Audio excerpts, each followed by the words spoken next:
Our next session,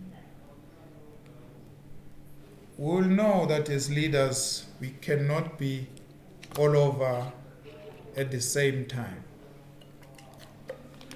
Hence, now, as leaders, we need to delegate some of our responsibilities. And in this presentation, I've also said that since you are in leadership today, tomorrow you need to hand over the baton to others so that they could take the ministry, the department, or the unit forward. And we have identified effective delegation techniques which we'll be looking at. First and foremost, what is delegation? Delegation, according to the Free Dictionary Online, is to commit or to entrust to another. To entrust a task or responsibility to another person, typical one who is less senior. That is, now you delegate. Why do we delegate work? Why do we delegate work? I'm still asking that question. However, the reason why we need to delegate, or why do we delegate work, is that we do that so that we manage the workload. We want to tap into talent. We want to also clarify responsibility and also help people grow, that is, help our staff members to grow and to get the work done and also to meet deadlines. I need you to do something. It's a report on absences, maybe a chart or spreadsheet or something will be good. Get on it right away. Thanks. I need you to estimate the amount of time the average employee is absent from work due to sick leave, holidays, and vacation. We need this to plan. We need this to plan workload for the coming year. I need it at the end of next week. Are you able to finish this in with your other? Are you able to fit this in with your other work? What obstacle do you see in getting this done? From these illustrations, I hope you can see that the delegation has got clear instructions what needs to be done and what need not be done, and also the timelines when to expect that work to be completed. Delegation continued.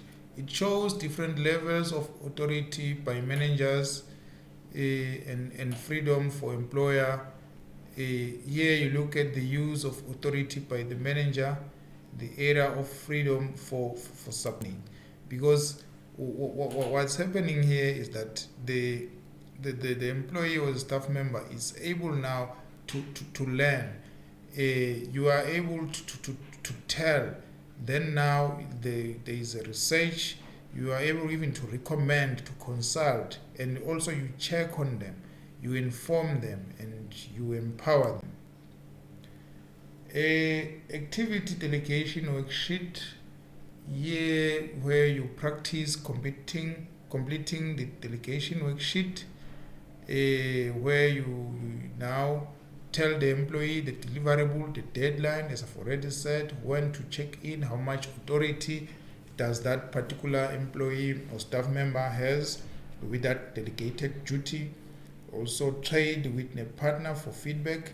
Ask the employee of any obstacles that they could be facing, what are the resources needed, are the priorities, time availability. Because when you delegate, you still remain in charge of that. You're just giving those responsibilities to that particular staff member or to that group so that they can be developed in that particular area. But you still retain the powers, the authority as vested in you. Key points now under delegation is coaching helps employees to develop problem-solving skills. Feedback is a powerful tool for supervisors to motivate staff, build employee capacity, and encourage high performance. Effective feedback is specific, respectful, consistent, and solution-based. Effective delegation clearly communicates what is being requested, when it is needed, and why. Effective delegation skills.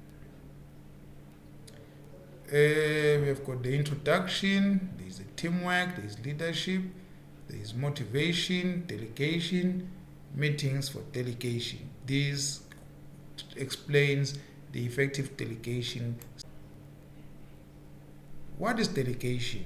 Actually is what we have already discussed, but this one speaks to the next slide. Delegation is the assignment of any responsibility or authority to another person to carry out specific duties. Why do we delegate? Your list of important things to do never gets smaller. There is not enough time left at the end of the day. You build capacity. Do you have the right people with the right knowledge and skills? Hence, this part emphasizes what we have highlighted earlier on about the definition of delegation. And now we still come back now to say, after the deliberations there, these are also the things that helps in delegation, that for instance your list of important things to do never gets smaller. Then you need to assign others. There's not enough time left at the end of the day, but most importantly is to build capacity so that you could have people with the right knowledge and skills. Your job as a manager is to develop people. Delegation is the means by which you bring out the very best in the people that you have. Brian Tracy. Plus, you get more time to yourself when you delegate. You build expertise of staff. It frees time of individual delegating the task. It reinforces staff skills, encourages staff to be part of organizational problem solving, ownership, and voice. It also enhances organizational trust. It supports succession planning, deters absenteeism, and bolsters retention rates. This slide shows that if you have got stress in the work environment, is something which some of us might have. But why do you have stress? Just relax as a leader. Delegate the job with the intention of building capacity, with the intention of developing other future leaders. Levels or ways of delegating. You say to the staff member, do as I say. That's a way of delegating. As I'm telling you this, just do as I'm saying it. Or please look into this. You are delegating. Look at this. Can you please look at this document for me and tell me where you feel you can improve? Please look into this. Or give me your advice. You have delegated that. You could have conceived your own idea about that, but now you are seeking someone's advice, that employee's staff member advice. You give me your advice on this. Or explore or decide and check with me. So look at this and then make a determination. Then you come back to me as to what is your position regarding that. Or you explore and decide within these limits. It means your decision must not exceed this limit. Then take care of it for me. Those are the ways or levels of delegation. what not to delegate, because we can't be delegating everything. Tasks involving highly confidential information should not be delegated because they are confidential, highly confidential information. So tasks involving highly confidential information should not be delegated. Jobs simply because you do not like them doing, do not delegate that. Because that is now you are failing in your duties. Don't delegate the jobs just because you don't like to do them. Delegate something that will unleash skills, as we've already highlighted in our previous slides.